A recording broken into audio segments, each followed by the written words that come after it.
In my first video, I spoke briefly about how sourcing action figures in Canada is a real pain in the neck. However, that's mostly a complaint about getting the product into our hands.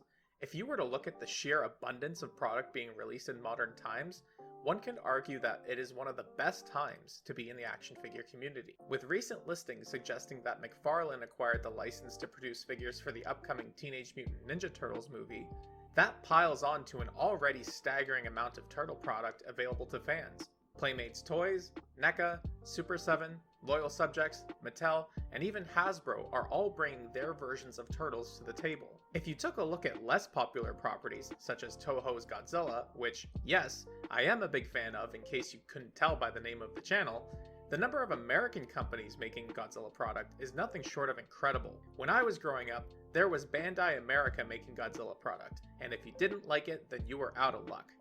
We now have Playmates Toys, Super 7, Mezco, Diamond Select, and Mondo all entering the arena with unique Godzilla offerings.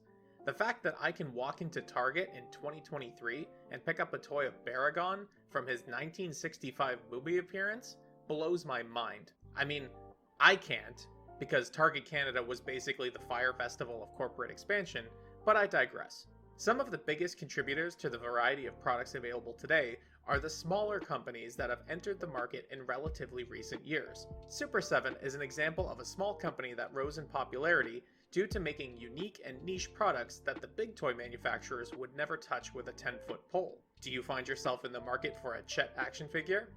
Or what about Wimbledon Green? How about a figure of Mr. Bones from the old candy treat? How about a glow-in-the-dark version of that same Mr. Bones figure? With a catalog like this, you might wonder how this small company based out of California ever managed to secure the licenses for larger properties such as Turtles, G.I. Joe, and Transformers. In an interview with Entertainment Earth, the owner of Super 7, Brian Flynn, offers a glimpse into his business mindset that helps explain their success. We never went into projects at that time assuming we were going to make money. We went in with the goal to break even. So if, if it cost me, we're going to use round numbers now. If it cost me $10,000 to make them and I was selling figures for $10 each, I needed to sell 1,000 figures. That was my goal. If I sold 1,000 figures and we broke even, I got the toy for free. Right. Like we won. Right. Even if I got another 1,000 in the basement, who cares? Like I got a toy for free. You told me I was going to lose $100, $200, but I could make the toy I wanted in plastic for real. I'd sign up for that all day. So, we never really thought about like how many other people they were. It was really this thing of just like, how can we just make this thing exist? I just want to get it out there. And if other people like it, great. But if they don't, I got it. On the topic of creating niche products, Brian has this to say. What we found is that stuff that's even further down actually oftentimes is better than the sort of one level down because nothing has been done. And so when you make it, people are like, finally, somebody. Sure enough, creating product for the small and largely ignored fan bases has proven increasingly successful for Super 7 and forced some of the larger players in the game to notice them. That is not to say that everyone is pleased with Super 7's offerings, as one of the common complaints lobbied against the company is that their prices are substantially higher than offerings from manufacturers like Hasbro or Mattel. I would go as far as to say that there are some egregious misunderstandings of how much it costs to make these products. I'm going to link a Pixel Dan interview with Brian Flynn in the description where Brian walks through examples of how economies of scale work, because as much as I would like to describe it here, I think it's more authentic coming from the man behind the company. In a nutshell, companies are able to mitigate the risk of making product from unpopular and niche properties by doing smaller production runs, but that comes with a higher price tag to the consumer. I personally appreciate having these products available to me, even if they are a bit expensive, rather than not having them available whatsoever. Super 7's relatively higher prices are strongly felt with their Ultimates line of figures, which are in the 7-inch scale and come with a notable number of accessories.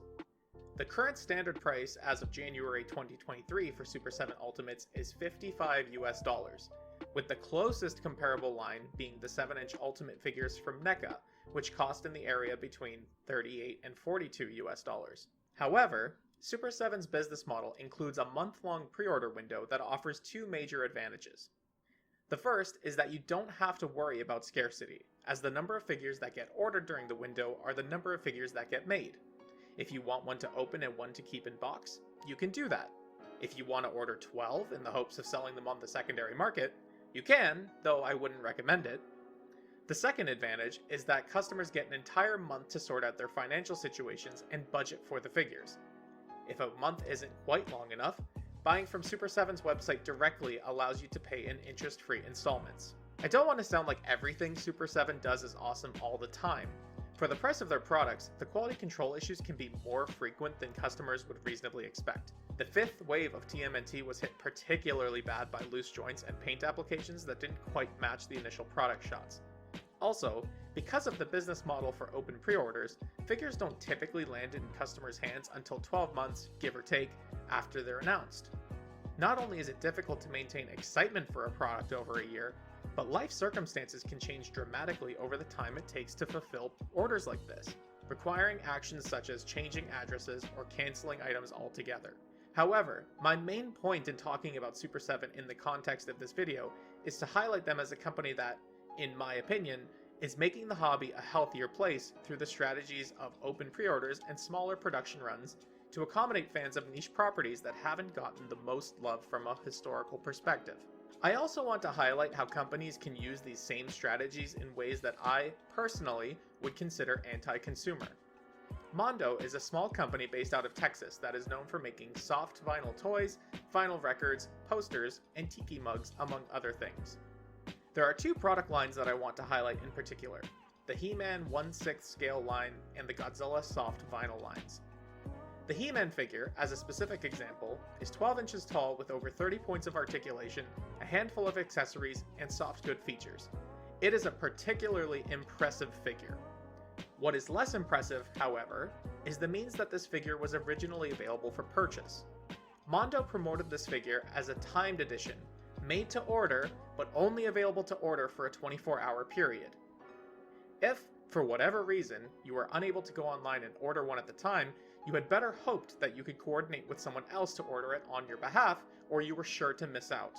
Pair this limited window with Mondo's no refund policy to help with your buyer's remorse, and what you have is an anti-consumer practice that uses artificial scarcity and panic buying to push the product, rather than the merits of the product itself.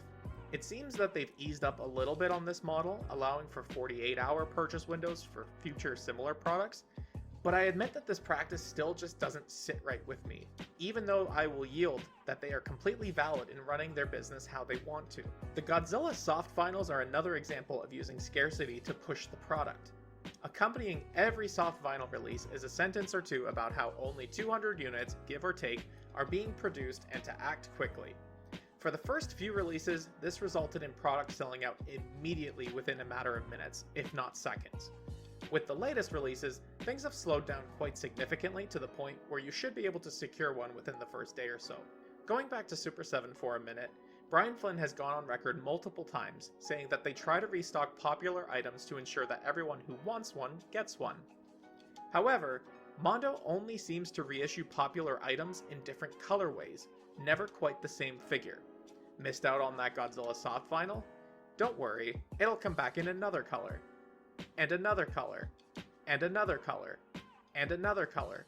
And another color. And another Again, Mondo is free to run their business however they like and however it works best for them.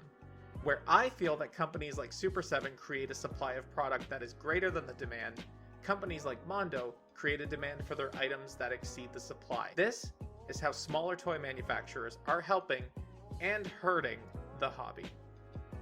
Thank you so much for watching. I hope that you liked this video, and I would love to hear your thoughts on this topic or what you might like to see in a new video. Enjoy the rest of your day.